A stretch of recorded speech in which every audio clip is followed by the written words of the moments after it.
welcome again to this podcast. We're going to be talking about health and sleep as usual, but today I have a special guest, Justine John. As we had said earlier on, that we will have someone who's going to come and talk about sleep in depth in connection to mental health and overall health.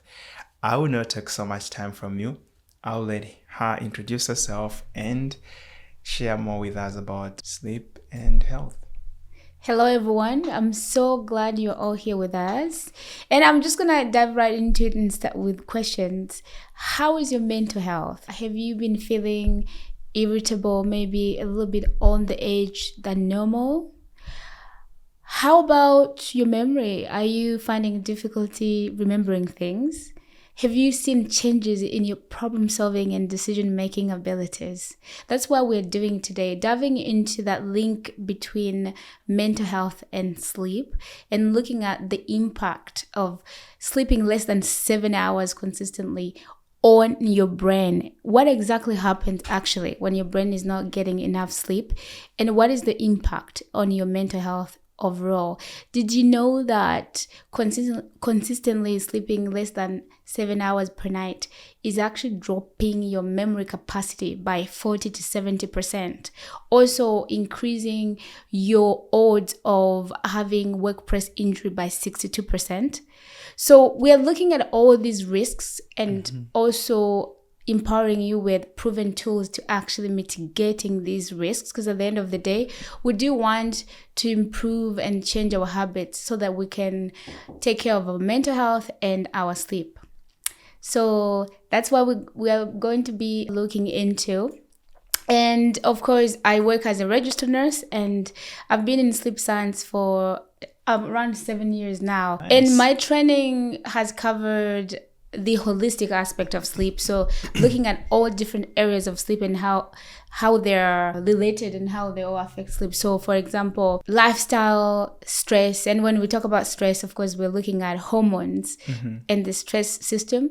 So my training was really deep in those relationships, as well as thyroid issues, gut health, exercise, nutrition, and how they all affect sleep. We do have a visitor here. We are in a podcast. Would you like to come in? All right. So okay. Without taking much time, I want to introduce something that we will be using. There's something here. There's knowledge and application. And the reason why I have this, so the way that this is set up, I want everybody watching to know that this is not just a knowledge podcast. It's going to be knowledge and application. So I've set this up as a workshop style, meaning it's intended to support your transformation around sleep and mental health, as opposed to just giving you the knowledge. As we go along, I'll be giving it over to you to reflect on some things and give you some tools that you can use to apply. So I'll be lifting this up when it comes to application. I'll be saying it's application time, but we will start with knowledge time. It's gonna be knowledge in the beginning, and then we'll jump to application. Awesome. That's beautiful. That's beautiful. Okay. So you can actually take us through the presentation. Tell us more about. Yeah, so let's first off establish, we can just move on and establish what we're going to cover. Okay? All right. Yeah, that's very important. While we're doing that, I'm thinking, is it okay later on that I can ask a few questions about the topic after you have presented? Because I think there's so many questions I have about sleeping and mental health in general. Of course, I think that would be great. But first, in order for us to start, it's really important to understand what sleep deprivation is and the impact it has. So today we are specifically looking at sleep and mental health, but sleep affects our entire body. So research has demonstrated that there is actually objective impairment. That means that impairment that's not subjective. You can say I'm happy or I'm sad. That could be subjective, but when I say objective impairment, means like things that have actually been measured, that are standardized, things that can happen to like all people across populations. So there is objective impairments for when we don't sleep enough, meaning for adults, when we don't get that 7 hours consistently. And these impairments are pretty much all over the body. So cognition and mental health will cover in more details, but I wanted to also say that there are other problems as well on skin, on our heart, increasing risk for heart disease and stroke. Also, there's increased risk for cancer, different types of cancer, like breast cancer. And then, of course, there is increased risk for metabolic diseases, specifically diabetes. Okay. So then today, though, we are going to cover specifically on the brain. I want people to remember that even though we are covering the brain and mental health, there are other things that we can benefit from sleep. It's not just cognitive health and mental health. But mental health, of course, affects other areas. So just to put that out there. But the objectives were basically that we are going to uncover that relationship between mental health and sleep. Awesome. And then we will look at how both are related. And then in the end, also, we will look at some of the symptoms. How do you know that the mental health symptoms you're experiencing are related to poor sleep? Because there are other reasons why you could be having mental health problems. Knowing that mental health is holistic.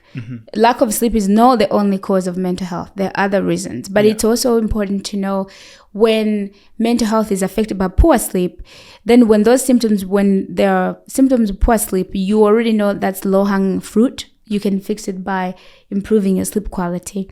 And then we're going to actually explore some great techniques and tools, but also allowing you in the process to apply and make those customized and personable habits. Because in the end, advice and recommendations can be so vague, but it's also good for someone to know, how do I apply this to my own life? So there will be opportunity for customization. Just a quick question to people viewing or listening may say, you know what, how applicable is the application process? Is like something very big that I might not be able to apply today, or it's broken down in small things that I can be able to apply day by day? When I talk about application, I think the queen of application, because I'm that person who constantly applies what I learned. So I'm actually thinking, I'm talking about things just being so easy to apply. I'm talking about one tool at a time. All right. Yeah, and of course, in my book, I talk about tools. So one tool, apply it, and see what happens. 2 tools, one tool at a time. All right. Yeah. That's awesome. That's awesome. Yeah. So I think we're gonna dive into the mental health, right? Let's go. See. And when we talk about what do you think is mental health? With my knowledge of mental health, it's the health of the mind and everything that has to do with the mind, the brain, but because there's some aspects, I had the discussion, people were arguing whether the mind and the brain are the same or two different things. So when we say mental health is not just taking into consideration the physical brain matter, it's also considering the aspect of thoughts. So if there's a failure in the process of thinking properly, or if there's a tumor which is affecting the actual matter, which is the brain, that all encompasses what, in my view, I think I understand to be mental health. Okay. So if all those aspects are well, then your mental health is okay. Yeah, let's go next. Basically, while preparing for this, I also reflected in my own experience, just being a nurse or supporting people. It's interesting how mental health can be this abstract thing. Yeah, I'm taking care of my mental health, but what do we really mean? And I took it upon myself to break it down first before we dive into it, because that way, when we know components and aspects of mental health, we can truly assess and analyze where the issues are. Yeah. So when we talk about mental health, truly, we're talking about psychological, emotional, and cognitive health. Wow. This is very interesting. Yeah. Okay. Let's keep going. Yeah. So under psychological health, that's where we talk about your relationships and social interactions. Okay. And then psychological health also is composed of self-development and growth. So that's self-awareness. How do you know yourself? For example, you are developing yourself. That means you are taking an opportunity to grow, reflect, understand why you do certain things. You are unfolding who you are. Of course, that requires you to engage with your thoughts. But somehow, imagine if a baby grew up but they never really explored themselves and understood their values, they wouldn't have grown. So growth is in that interaction with who you are, where you came from, and any aspects that are part of who you are.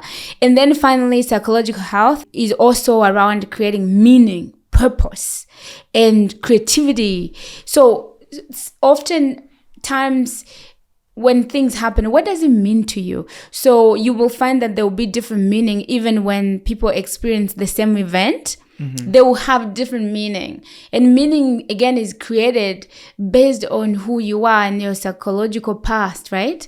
So that's when you think about psychological health, those are the things: relationships, interactions, self-development, growth, meaning, purpose, creativity, and all that, okay?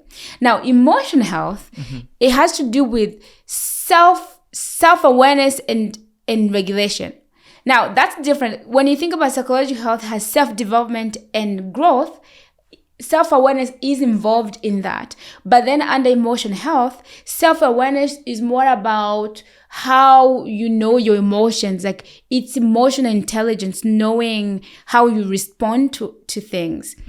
It's self-awareness regulation, self-awareness and emotional regulation. Like, for example, I know I'm talkative and I speak loud. Yeah. So my self-awareness and regulation is to say, okay, you know what? I need once in a while to just check in with myself and see how my voice is sounding. Or if someone looks at me and gives me a hint, I should be able to just lower it down. But the reason why these are here is because sleep affects all of these, and we'll look into it. Okay. Under emotional health, there's also, of course, stress response and anxiety. Because essentially, our stress response, when there's a stressor, our stress response is activated and responds. Essentially, so many things happen. Yeah. But in the end, we have emotions like anxiety, fear. So that's why it's under emotional health, right? And then under emotional health, there's effective communication, because I actually say this all the time. Communication is not just a skill, but it's also an emotional affair. Because how you feel within yourself, if you don't feel confident, if you are not happy with yourself, that is going to affect how you show up. So that's why effective communication is under emotional health as well. Awesome. Makes sense? And then cognitive health, the easiest way to think about it is thinking, learning, and memory. That's really your cognition. And this is why even in healthcare, when we categorize disease, we say they have a cognitive or degenerative disease, and their cognition. How is their cognition, right? We will look at if they have any disease like dementia, that's under their cognition. So that's how I broke it down so that we can easily really dive right into this without confusion. So just to clarify with me, I'm clarifying with you. Yeah. You are actually saying my ability to sleep perfectly will affect positively our psychological health, emotional health, and cognitive health. My inability to sleep will also affect these aspects of mental health in a negative manner. That's right, and I'm going to dive right into that next. Right. So I think let's go deeper and understand how does this work. Yeah, but then before we move on with the knowledge, let's do application. All right. So we are at the application side. I want to ask, this is basically a good reflection and activity, and I'll ask these questions that are under different areas of mental health. Yeah. I want people listening to answer them honestly, and this will be the step to start to help them understand if what they're going through could be related to sleep. In the end, self-awareness is really important. Again, I think my disclaimer is coming up. Again, even though I'm not here to diagnose you with your mental health or treat you, but you understanding what's going on, or your understanding, is going to matter. Even when you go to the doctor today, they will ask you, how are you feeling? You need to be able to answer. If you have really reflected that, it's going to actually enhance that patient doctor, or enhance that relationship with your healthcare provider. And it actually will enhance the outcome. So let's do this activity together. So I will ask them questions, and then we will give some time to think about them. So just before you ask them the question, do you want them to actually respond, or take a paper and write them down, or just think about the question? What's the most applicable approach that is more guaranteed to give them results? I think the best is to write them down, because the questions will still be here. Okay. At least they should be, if they can, write the answers, because it will be interesting. And also, writing is the best way to access the brain, by the way. If you are struggling with what's happening, you're like, I'm overwhelmed, just start writing. It will bring out the ideas faster than if you were trying to talk. All right. Awesome. Yeah. So I do encourage writing. Journaling has been proven to work very well. Awesome. And in terms of sharing on the video, of course, for confidentiality and comfort levels, people don't have to share those details, but this is more for them. Okay. If it can really be helpful for them, let them please write it somewhere, because it's going to help you later on. You can look at it and take better actions, right? Awesome. Let's dive into it. Yeah. So under emotional health, the question is, do you find yourself more irritable and a little bit on the edge? I tell my story a lot in my book, especially how when I was sleep deprived, I was so irritable and on the edge. I would use to look at a cat. I would just be like, why are you looking at me like that? You're just irritable. You were responding, no, you don't feel like yourself, but you just find yourself saying stuff that are a little bit edgy, or you're not yourself. Some people call it snapping. It's like, are you snapping? But it's different ways. But I use irritable because it's probably a common word. Okay, that's emotional. Now, under psychological, are you experiencing changes in appetite and sleep patterns? Maybe you are experiencing low interest in the activities you used to enjoy. So the shifting in appetite, sleep patterns, and reduced interest in activities you used to enjoy. Okay? And under psychological, again, have you been withdrawing from social interactions or feeling lack of motivation? Okay? All right. And then now, finally, under cognitive health, are you experiencing slower thinking or difficulty processing information compared to your usual speed? This may look like you need to read a line twice before you understand it. It happened to me as well when I was sleep deprived. I shared this in my book, how I used to receive reports at work, and I would get them to repeat so that I could fully understand. And I would always remember the last thing that was said and forget the first thing that was said. And then I would also find myself having to read things over and again to understand them. All right. Okay. How about, are you having difficulty remembering things and staying focused on task, being distracted?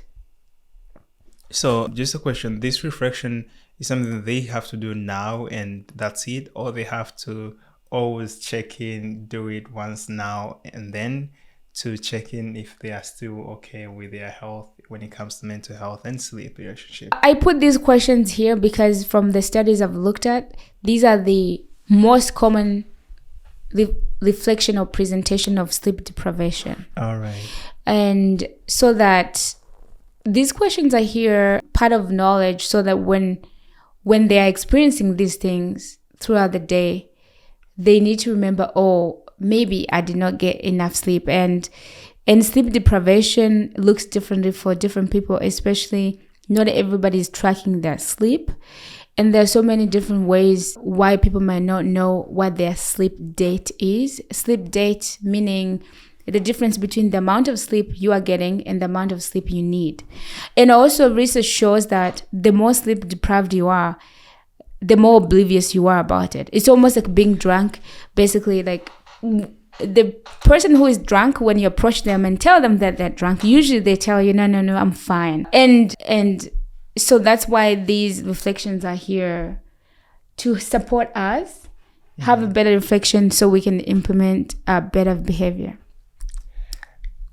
All right. So in this presentation, people can pause for like 2 minutes if they wanted to reflect further on those questions. Okay. Yeah.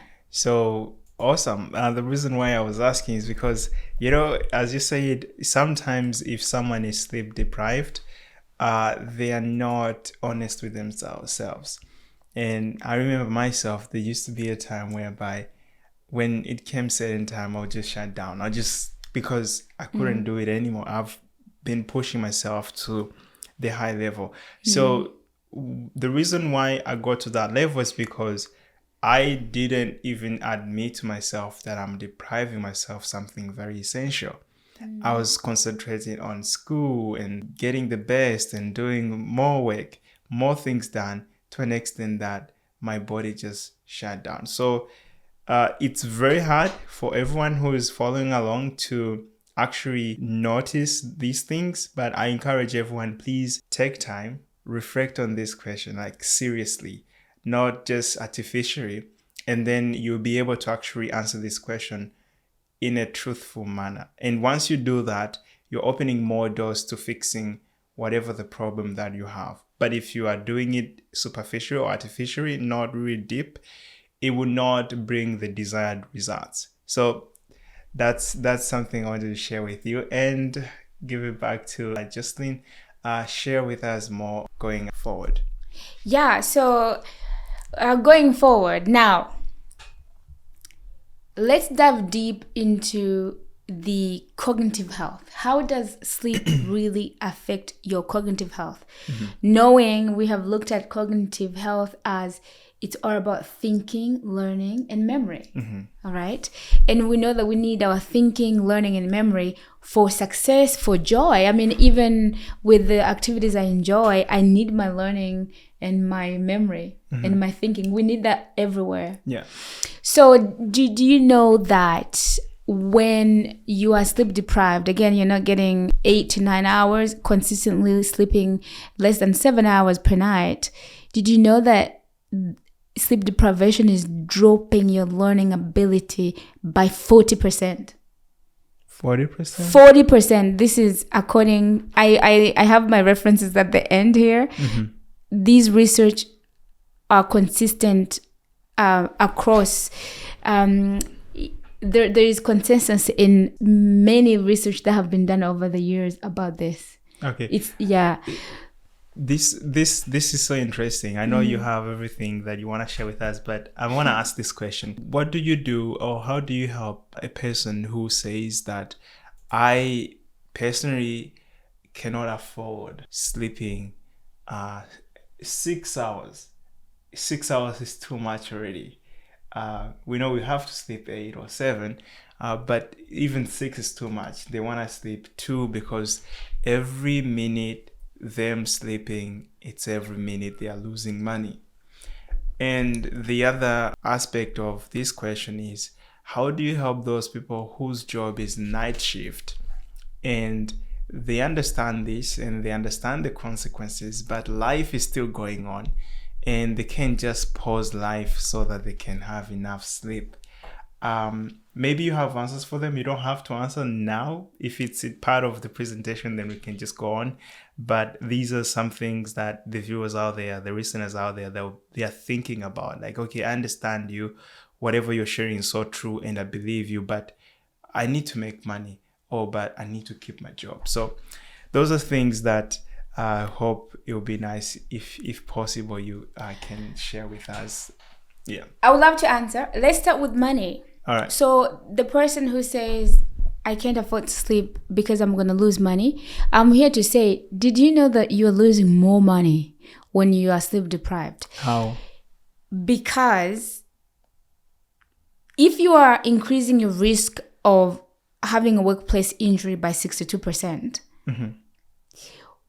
and we know that sleep deprivation is actually increasing like relapse of attention, it also brings up this idea of microsleeps. So microsleeps are microsecond sleep where the brain is literally sleeping, but you cannot see it. It's just a very internal thing that's happening. It's called microsleeps. So a microsleep while on the wheel, that could mean an accident because it's very quick. But if you were engaged in a fast processing activity, it could be like you are chopping something and there's a micro sleep and then you cut yourself. It's very quick. And as we know that the way that our brain works, everything is processed at microseconds level. Yeah.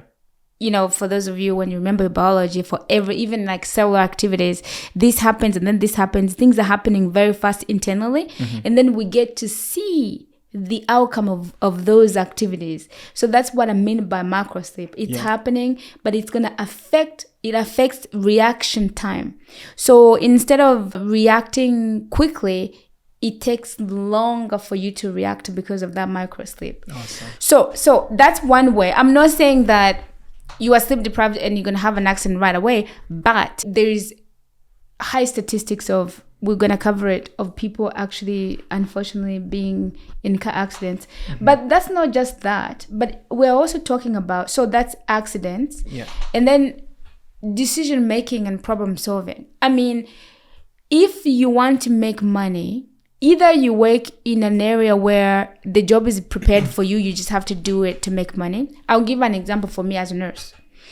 My job, I have to take care of patients, and professionally and safely, that requires me to actually critically think and make the right decisions.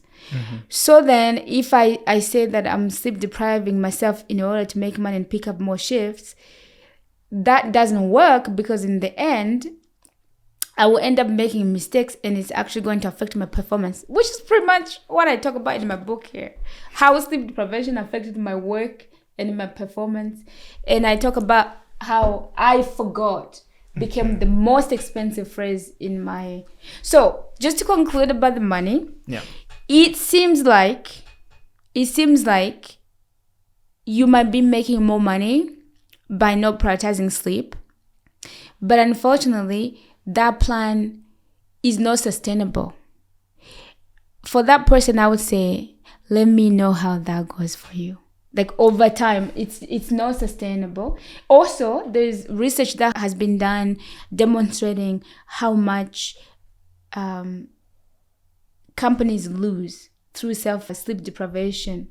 So as you can see, there are just so many things that can happen through cognitive abilities or declining cognition. You could be losing money. But also, did you know that just one night of sleep deprivation reduces your natural killer cells that support your immune system by 70%? You have such a high risk of being sick. So calling in sick, look at this, sick days and high risk for accidents.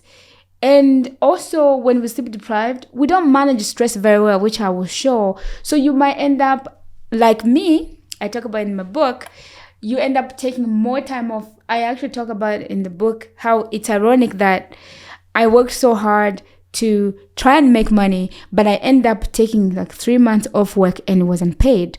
So there is lots of evidence to show that you will actually make more money if you take care of yourself, your mental health first. Awesome. So hopefully, but I don't want them to, because another aspect of that is like the scarcity mindset as well, and the fears as well. Because if you have so much fear, like, oh, if I don't sleep less and work more, I'm not gonna be able to like afford my living, take care of my family. So it's also important to look into ourselves and see the fears that are running our lives. Even though this is the fact that you will actually end up making more money, be more productive when you take care of yourself first. That's the fact. But then what is the fear behind? There might be another processing that the person has to do. Yeah. But that's the answer on money. For night shift, I have like 23 recommendations on how to prioritize your sleep when you are working night shifts. Awesome. So that will be another time. Awesome. But there are ways to recover better, prioritize your sleep while working night shifts. So I can work my night shift and still be okay, not terrified as to the consequences of lack of sleep. The consequences are, of course, pressing. They are minimized if I follow. Yeah, they're pressing for people who work night shifts, but then there's ways to mitigate through those. Okay. And again, like I said, I have 18 to 23 recommendations. All right. We shall look at those recommendations sometime, but thank you so much. Now we can go back to the cognitive health and sleep, how it affects the brain. Thank you so much. Yeah. So one way is through learning, dropping the learning ability by 40%. And the reason why sleep deprivation is dropping learning by 40%, it's because of relapse in attention. And also we have this like memory overload. Mm-hmm. So what happens is we have this place in our temporal lobe somewhere here, mm-hmm. on both sides, called hippocampus. Yeah. So hippocampus is where the information goes when it's first encoded or when we first learn it. Yeah. But that hippocampus is actually cleared up during sleep. Yeah. So if if you lose sleep and then you lose another night of sleep, then your hippocampus has not been cleared. So what ends up happening, you basically have this memory overload. So you get into this area where you have like this fuzzy feeling. Research actually shows that people end up making up information because you have this fuzzy feeling because your memory is full. You're like, did Jack tell me this or not? Because it didn't quite get in. But you know that someone talked to you at one point, but you don't seem to have evidence for it. Mm-hmm. Then you just end up, people end up making up a story of, I spoke to Jack and he said A, B, and C. And then they come to Jack and Jack says, no, I didn't say that. Awesome. I see how lack of sleep can affect our memory, and it's pretty much common out there. And another thing I wanted to highlight is shrinkage of frontal, temporal, and parietal lobes. So there is basically shrinkage of some areas of the brain as a result of sleep deprivation. And these are like areas that affect judgment, behavior, language, knowing what, right from left. Wait, so when these areas shrink, that affects our ability to do those functionalities? Yeah, when you think about shrinkage or brain, it's all about like space and capacity. Because it's like, and we also have heard, I'm sure most people have heard of neuroplasticity, right? Yeah. This idea that like our brain evolves, new cells are created. So it's all about the capacity. So the smaller the brain, right, you just don't have enough as much capacity. So if an area is shrinking, then it just means that you have reduced capacity in that area. Awesome. Mm-hmm. And essentially, like I said, you end up having not just inability to acquire new memory, but you also lose memory because the memories that have come when the hippocampus was overloaded, those memories are lost, and then often people start making up the memories. Awesome. And lastly, on cognition, very, very, very important is, unfortunately, sleep deprivation has been linked to the risk of degenerative disease. Specifically, when we're sleep deprived, we also are deprived of the cleaning of these beta amyloid proteins that have been linked to causing Alzheimer's disease. So when you say degenerative diseases, you're meaning Alzheimer's, Dementia. I see. Yeah, but yeah, the one big example that has been shown over and over in research, it goes back to, there's even like research studies from like 2008 that have shown that. And consistently, even the newer studies continue to confirm. So what happens is, as we use our brain, as I talk, toxins are being built up in the brain. And some examples of toxins in the brain is the beta amyloid protein. Okay. Everybody's brain is gonna accumulate these toxins. At night, there is an adaptation that actually happens in the brain to allow the cleaning of these toxins at a faster rate. Did you know that at night, the brain cells naturally adapt, by adaptation, they will shrink to just allow the cerebrospinal fluid to go in between the cells to clean out these toxins at a rate of 10 times faster than during the day. Wow. So that is very impressive for me, that I really want to catch my night sleep, because the cleaning is actually happening really fast. And my mentor, when I was going through sleep training, she explained it very well. She said, when you have a party, you can try to clean while the party is happening, but often you're not doing a good job. But then when everybody leaves, then you can really clean, get all the garbage out. So that's the same thing with the sleeping. Yeah, so that's why you can the cleaning can happen while you are awake, but it's not the same thing as when you are sleeping. Yeah, again, naturally, the brain has an adaptation that happens to make that night cleaning more efficient, and like I said, 10 times faster, which is impressive. Awesome. Now I'm more curious to hear more about the emotion aspect of how sleep affects our emotions.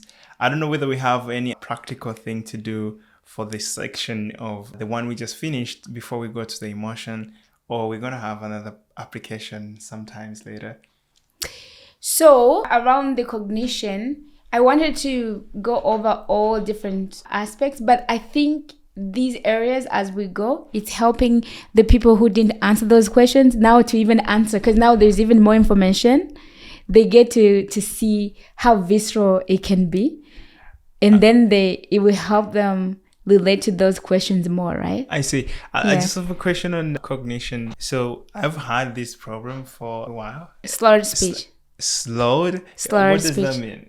Slurred speech is like when someone is speaking and they don't make sense. Like, you know, when someone is drunk. Oh, I see. And okay,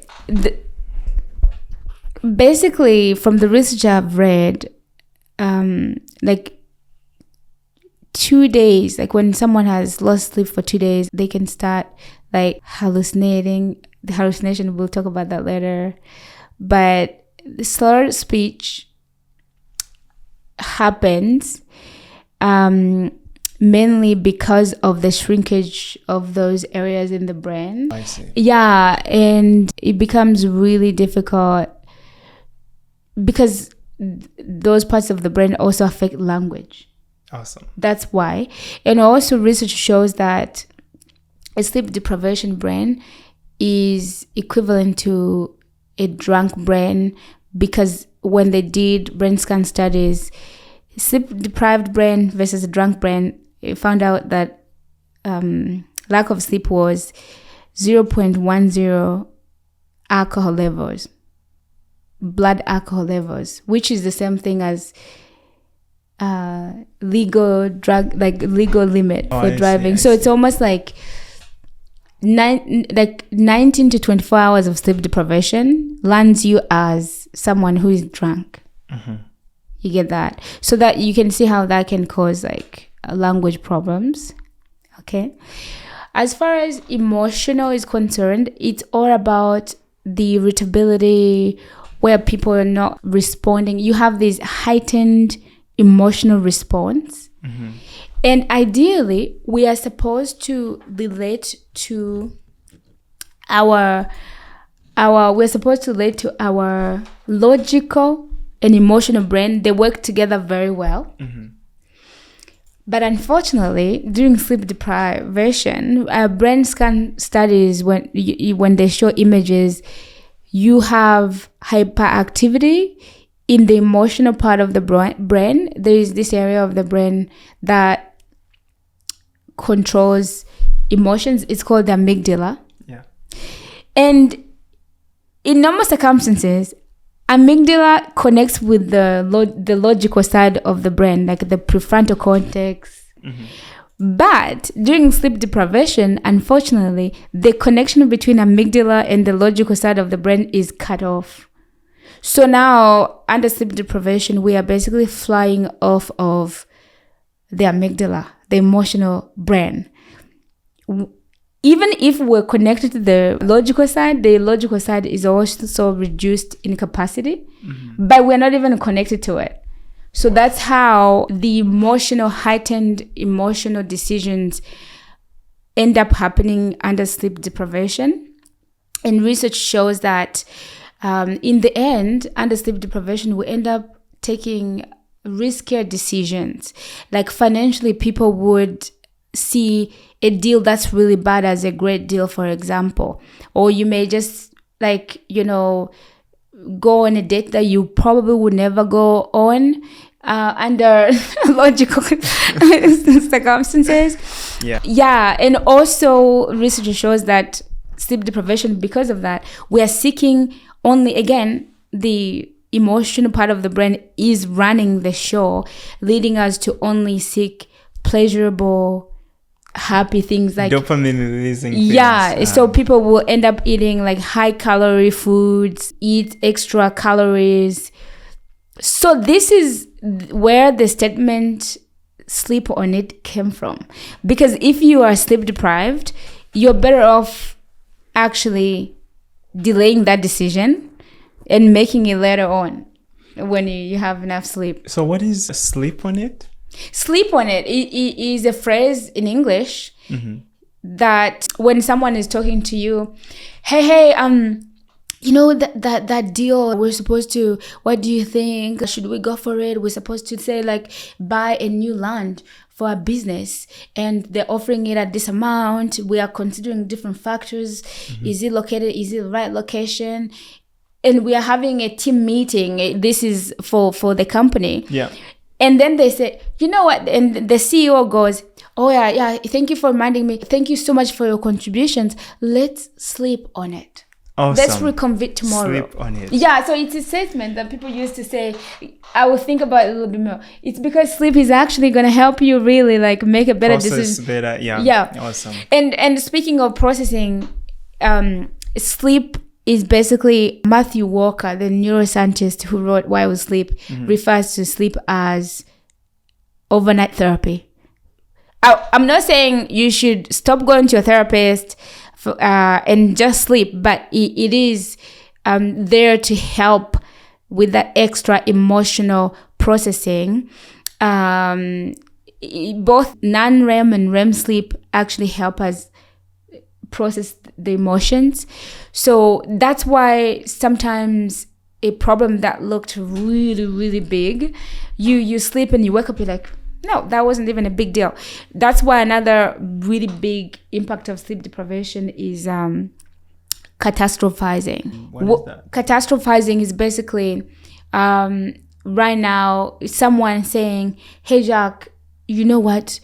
I need you to come to, maybe you just had let's say the flat tire, but then because you're sleep deprived, it would look like the world is coming to an end. Like it's a big deal. Like it becomes more depressing. Like, so catastrophizing is basically like a small problem becoming like you feeling like it's a huge problem.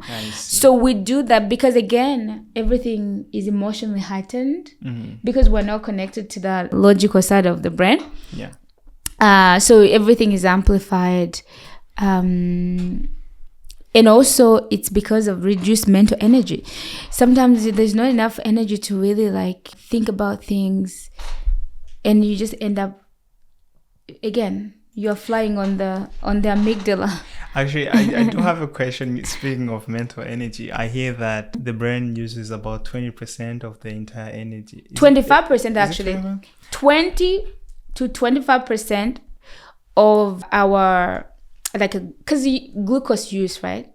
So it will use 20 to 25%. Is it 20 or 80? I can't remember. No. 20 to 25% of the entire energy. So if the body is going to use, but it's still a lot. Yeah, so I was going to say, what if I say, you know what, I'm not going to sleep, but I would just make sure I'll get lots of glucose. It's going to give me energy, and then I'll be okay. I'm just thinking, this is so cool. In my thinking, like, it makes sense. I deprive energy. Let's say I'm using my mind so much. What I'm going to do to cover for that, I'm just going to drink things with so much energy, then so much glucose, then the brain is going to be okay. What do you say about that? Okay, so thank you for bringing that up, because under sleep deprivation, research has also shown reduced glucose metabolism. So the ability of the brain to actually use the sugar is reduced. And in fact, I read research a while ago that the glucose adaptation or glucose use specifically in the prefrontal cortex, in the decision-making area of the brain, is quite reduced.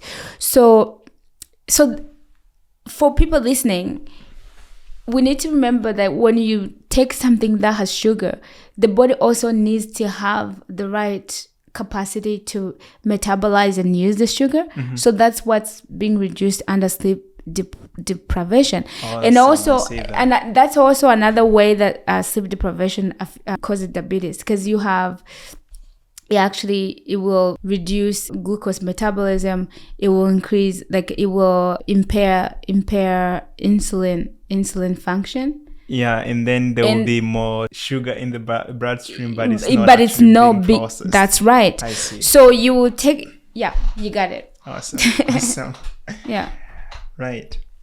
And then there's hallucinations. Like 2 days of sleep deprivation, you can get hallucinations. And this happens in the hospital a lot, like where patients sometimes they see things that are not there. Yeah, that are not there. And it has to do with stimuli management, because your brain is running low on everything, as we already discussed. Yeah. So it's not very good at now, managing and sorting through stimuli. I see. So then you start seeing things that aren't there.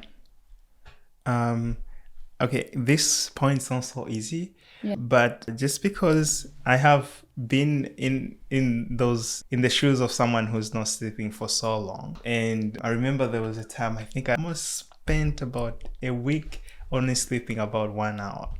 Oh my goodness! So when you say hallucination, did you? For me, I would say I don't believe in hallucination, and considering my past history, I don't think I had hallucination. That's why I want to ask you, are you able to explain, just make it clear, hallucination? You spoke of stimuli.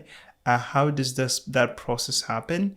And if it does happen, which is true because you found that in research, what can you do, or what can we do to make sure we are not actually being slowly, gradually going into that mode or condition without our knowledge? That's a great question.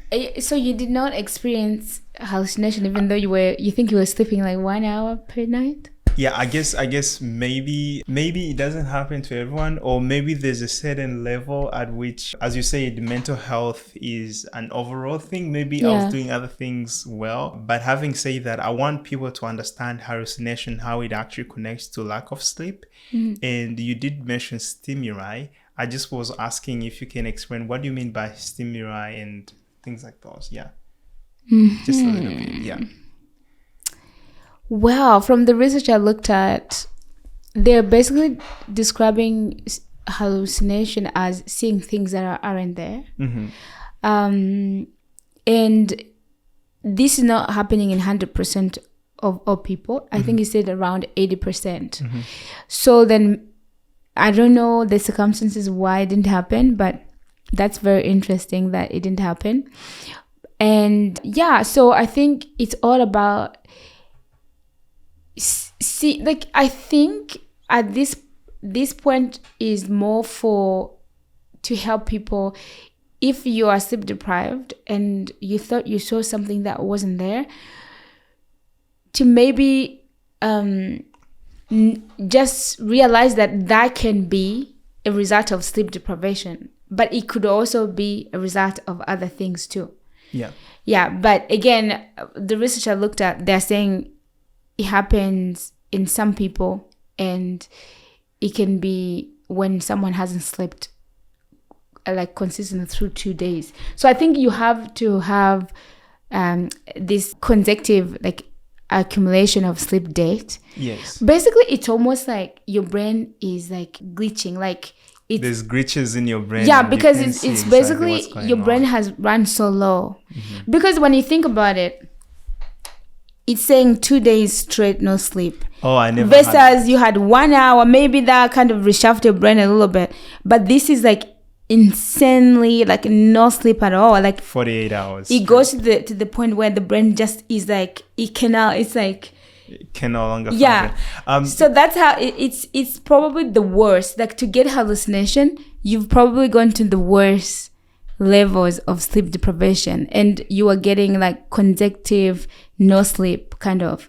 Because I know a lot of people who are getting naps, that still gives you, just like we looked at, it refreshes your mind a little bit.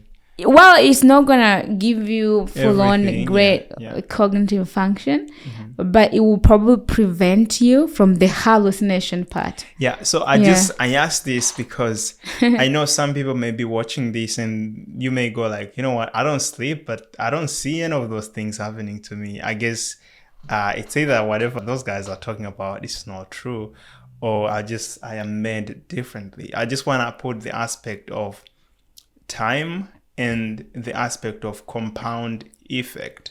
Yeah. If you do this thing of lack of sleep for a consecutive time, non-stop, there will be overall a compound effect. And once the results start showing, it may be a little bit too late for you to act upon it. That's why it's very important to use the information right now, to use it as prevention, as opposed to try to use it as a way of curing the problem you will be having in the future.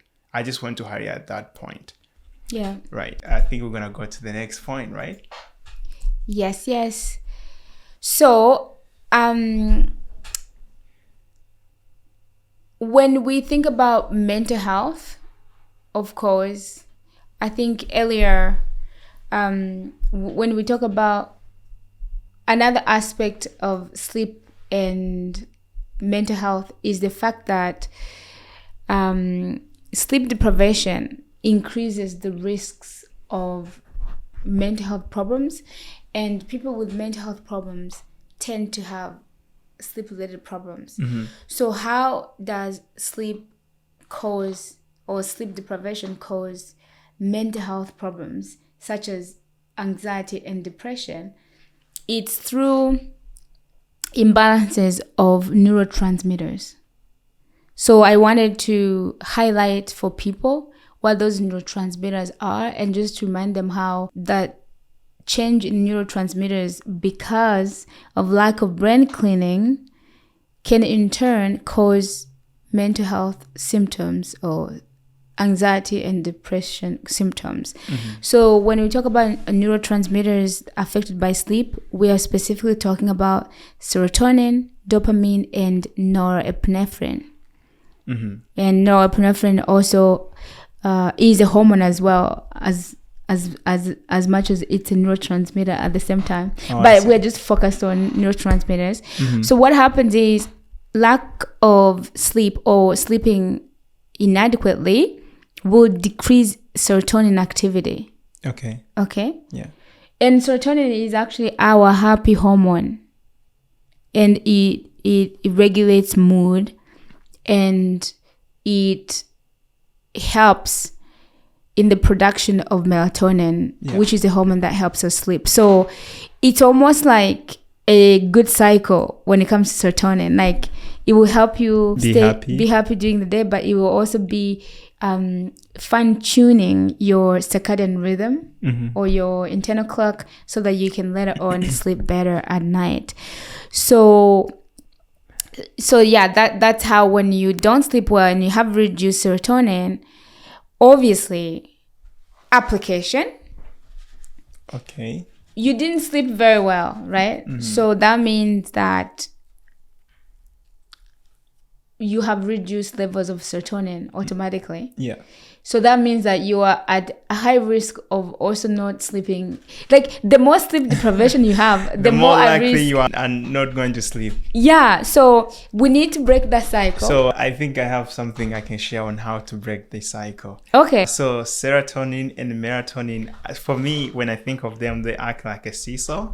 So if you push someone on a seesaw all the way so far, when they come back, they also go all the way so far. So serotonin the other side, the melatonin the other side. So one of the things that increase serotonin during the day is exposure to the sunlight. Yeah. So if let's say you didn't sleep, but you want to change, try expose yourself to sunlight, sunshine. And when you do expose yourself to enough sunshine, what will happen is it's like you're pushing yourself all the way to the other side. Mm-hmm. And then before approaching the sleeping hours, try to stay away from all devices, do activities that stimulate you to sleep, that stimulates the production of the other hormone that is at night. Mm-hmm. And then what will happen is the seesaw will be pushed all the way to the other side. It's kind of you trying to mitigate the lack of sleep of the previous night, but if exposure to the sunshine and you have vitamin D, that's one of the things that you could do to help you try to change everything. Also, the other thing about jet lags, this connects. If you expose yourself to sunlight or sunshine at a certain times, and let's say right now it's daytime here, I'm gonna go to a place where it's gonna be night. The other side, I want to expose myself to darkness right now during the daytime, and during the nighttime, I want to expose myself to the light to kind of reduce the effects of jet lag when I get the other side. So I think it has to do with you trying to understand the connection between light and darkness and how they both kind of influence these hormones in a positive, good way and use it to your advantage. That's right. Definitely. Sunlight will bring the serotonin back to its full swing. All right. Dopamine. I'm interested in dopamine. What about dopamine and sleep?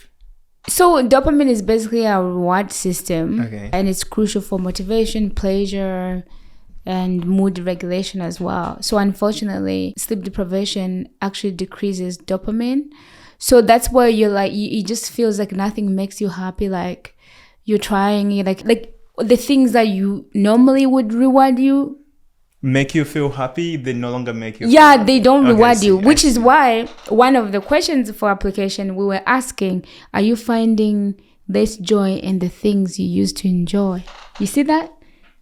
It's because of the dopamine decreasing with sleep deprivation. Can you see it? Application, yeah. Right. So yeah, basically, you end up having reduced motivation and pleasure. Mm-hmm. Yeah, the feelings of motivation and pleasure are reduced along with the dopamine reducing as well. So this means you are susceptible to depressive symptoms because, they say the opposite of expression is depression. You're not able to express yourself in the things you used to do. So it's this idea that you have willingness to do stuff, but you don't have the motivation. It's almost like the way that I explained in my book what it used to happen. I would come home from my night shifts. I would think of all these things that I had planned to do, but then I would just feel like I was glued at home by sleep deprivation, Wi-Fi or something. And it felt like it was like a Wi-Fi that didn't have enough connection. I'm like, I know I do want to do this, but then the motivation just wasn't there. And then soon enough, the more this happens, of course, the more then you fall into depression. And also anxiety comes, of course, as a result also of reduced serotonin, because your mood is not good. Then this added with the already existing tendency to catastrophize, because you already see things bigger and worse than you normally see them, then your mood is worse, and then you have reduced motivation. You're not enjoying the things that would normally give you joy. Then suddenly you find that everything is making you, like, life just makes you anxious and depressed. Yeah, that's how it connects. And then finally, I think the anxiety is even more well explained when we look at norepinephrine, because norepinephrine is basically the neurotransmitter or hormone of our fight or flight response. So like when you are driving and like someone is trying to pass you, like threatening your car, you will notice that your heart rate will increase, and your respiration as well. You breathe faster because as you try to fix it.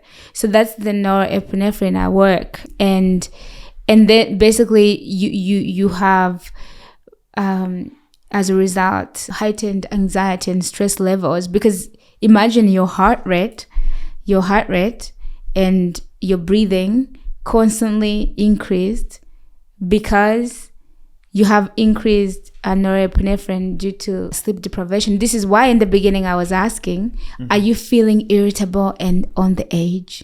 That's what it means to be on the edge, like constantly feeling like something bad is going to happen. Your heart rate is constantly increased. Another way of really measuring your sleep date or looking at your sleep is try to look at your heart rate in the morning. There's no reason why we should be anxious in the morning. So if your heart rate is high in the morning, it indicates something. No, it's hard to, again, I'm not here to diagnose, but that would be something to look at closely. I mean, when I had anxiety, when you already have anxiety, you're gonna wake up with anxiety. Yeah. But let's say you are someone who is not suffering from anxiety, but somehow you do get anxious in the morning. No, I see. Yeah, and then you have to like, it's not like a fixed way, but heart rate is gonna be a great way to measure how calm we are. And of course, we know that sleep is supposed to regulate our hormones to allow us to walk into that morning glory with calm. Awesome. Just reminding everyone and bringing home these points: lack of sleep, what it does, as you can see there: anger and mood swings, impaired judgment, memory loss of problem solving skills, and hallucination, and even more points when it came to the aspect of emotions. So we need to understand this, and we need to understand that this is not just a thing we have a choice on. It's something that if we don't choose, we're also making a decision against our health and overall wealth, income. When it comes to, if you consider health to be your most valuable wealth, so then it's very important for us to put these things into consideration and try our best to implement them. Right.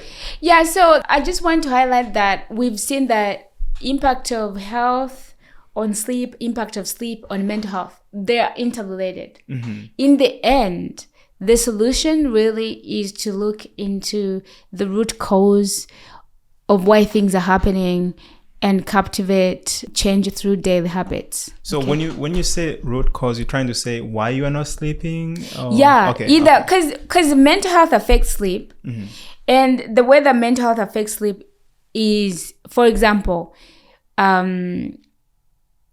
people with mental health disorders, okay, they will often have difficulty sleeping, depending on which parts of the brain have been affected, obviously. Yeah. Say hypothalamus, for example, is involved in initiating sleep if someone had something affecting that part of the brain. But in general, even if it's the idea of anxiety and depression, chicken and egg, like what came first? Because even if you had depression first, that could affect your sleep. Even you see how, so it is the relationship is bi-directional. Yeah. And of course, we know people with post-traumatic stress, you end up having nightmares, which interrupts your sleep. And then there are other issues, like there are so many other, I can't name all the mental health problems, or just examples, right? So I'm highlighting that mental health will affect how you sleep, or your sleep in general, sleep quality, and then sleep will affect mental health. And then in the end, the solution is to look at whatever the symptoms people are having, whether for mental health caused by other things or mental health caused by sleep and other things, or symptoms of sleep deprivation. We need to look at the root cause of what's happening, because if we understand the root cause, we can actually fix it. Yeah, which brings us to another application. Yeah. In this section, you can direct us into the application. Yeah. So here we are towards the end. I want to empower all of you to take those steps to implement better habits at home, to boost sleep for better mental health and boundless energy. All right. So we are doing application, but I just have some steps for you. There are 7 steps. Okay. Very simple. First, you need to understand your sleep date, because like sleep date is the difference between the sleep you are getting and the sleep you need. So if you know that, like the days when you were sleeping just 1 hour, you would need to really, you would have no option but get the 9 hours, right? Yeah. You have no option but get the 9 hours. Yeah. So then it's really important to understand where you are. Where is your sleep? And the 9 hours, definitely non-negotiable if you haven't slept for weeks, like if in the example from Jackie's past. But we all need 8 to 9 hours. Okay, by the way, just for the records out there, I now throughout this year have been sleeping 6 minimum hours. So I truly understand the concepts that are found in this book. And I do encourage everyone to get this book because it's so helpful. Yeah, and really. If you don't get this book, try to apply these things we are talking about here right now, because once you implement them, they'll help you a lot. I did that out of ignorance and out of miscalculated. I had little solving skills. My mind was not working. So please do not do it and say Jack did it before, because it's not good. Yeah, and also, speaking of where we came from, please don't beat yourself up because of where you've been. The goal is to turn our knowledge into application so that we can improve our sleep, mental health, and also lead into abundant, productive, and successful life. So step number 2, after you've identified your sleep date, you then really need to identify your sleep robbers. Everyone has their own sleep robbers and distractions. Are you finding yourself watching TV in the evening, your friends inviting you to late night parties, all the things that are not good for your sleep? Identify those robbers and cut them out, okay? And then number 3 is explore the root causes, like we already talked about. And then number 4, it's really important to adopt a thriving mindset, because like earlier how I was answering the question about money, choosing between money and sleep, are you here to survive or to thrive? Because if you're here to survive, it means like you can try and survive and just die off, right? But if you're here to thrive, you are looking at a long-term game. You want to live until you're like 100, right? And you want to have sustainable productivity. You don't want to just be successful on a Wednesday. You want to be productive on Wednesday, but productive throughout the week. You know, you don't want to just shine on that one project because you didn't sleep throughout the 2 weeks you prepared for it. Shine on that, and then just your performance decline for the next 3 months after that because you burn yourself out. We're talking about a thriving mindset where you actually want to look at long-term game and have that sustainable productivity and success. And of course, healthy eating is non-negotiable. In my book, I have a chapter on nutrition and sleep. So all about that here in chapter 6. And then exercising and sunlight, they go hand in hand. Like today, I went to exercise in the park. So I get both. I get to exercise, I get the sunlight. We all talked about the importance of sunlight.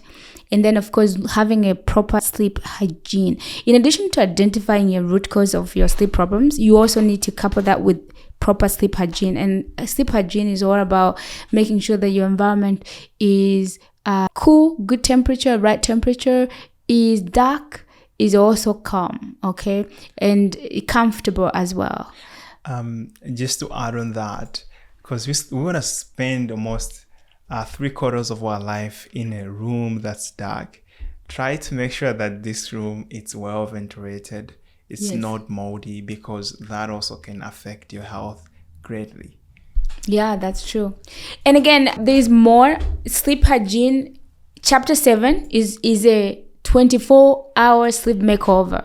In that chapter, it gives you everything you need to do when you wake up in the afternoon, 4 hours before bed, 2 hours before bed, so that you can actually have a good night's sleep. 24-hour sleep makeover in chapter 7. So you will have all the sleep hygiene recommendations.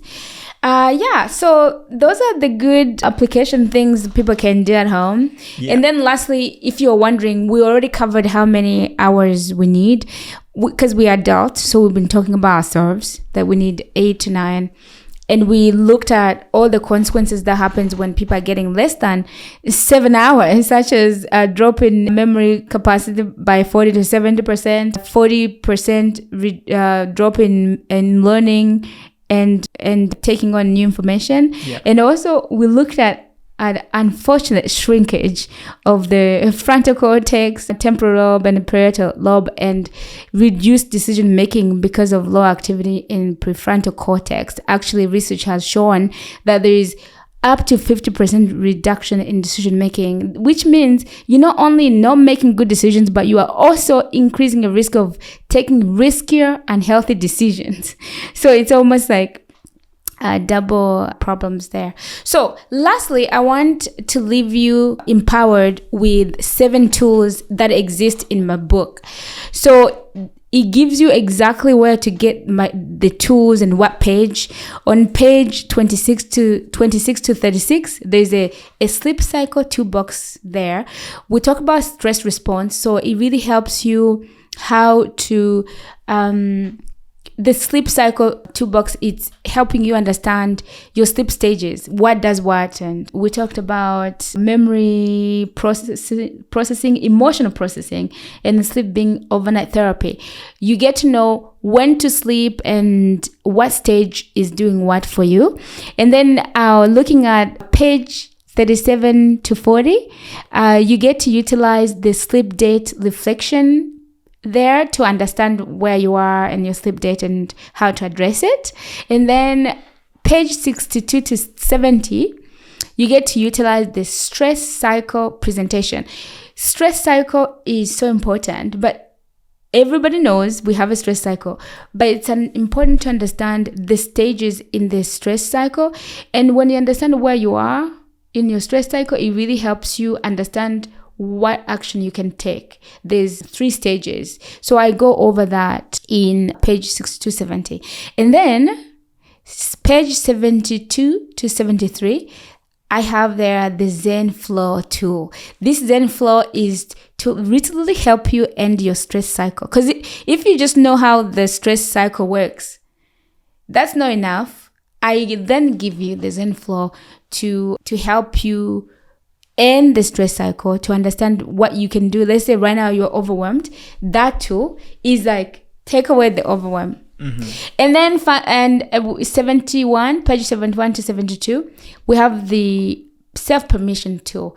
Like, I think the person who thinks, oh, I have to be working so hard to earn money, sometimes you just need to give yourself permission to take care of yourself first. And it's a process. And then throughout the book, I have end of chapter journaling prompts. I ask you different questions, and you can use that as an effective tool for fostering mindset shift, to really understand what you need to do to prepare your mindset and beliefs in order to take the right actions and implement the habits. Because we know knowing is not enough. You've got to really look within and talk to yourself and figure out what's preventing you internally as well, not just externally. So that helps with that.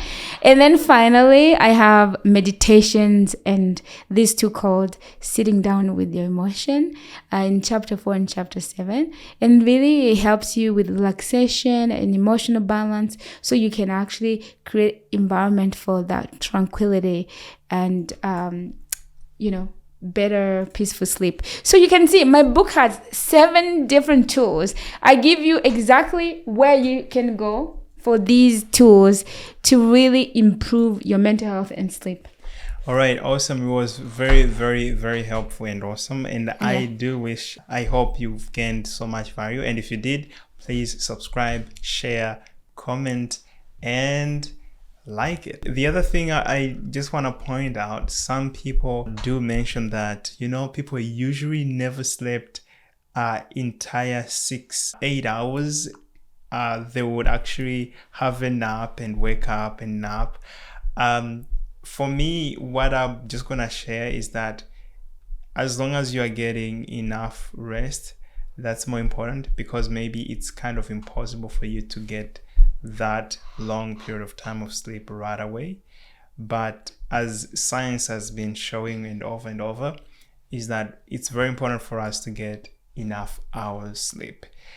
Obviously, this topic does not just talk about sleep. When I talk about sleep, I think of resting, and I think of so many things that has to do with resting, taking time, reflecting, journaling, because all those things affect your mental health.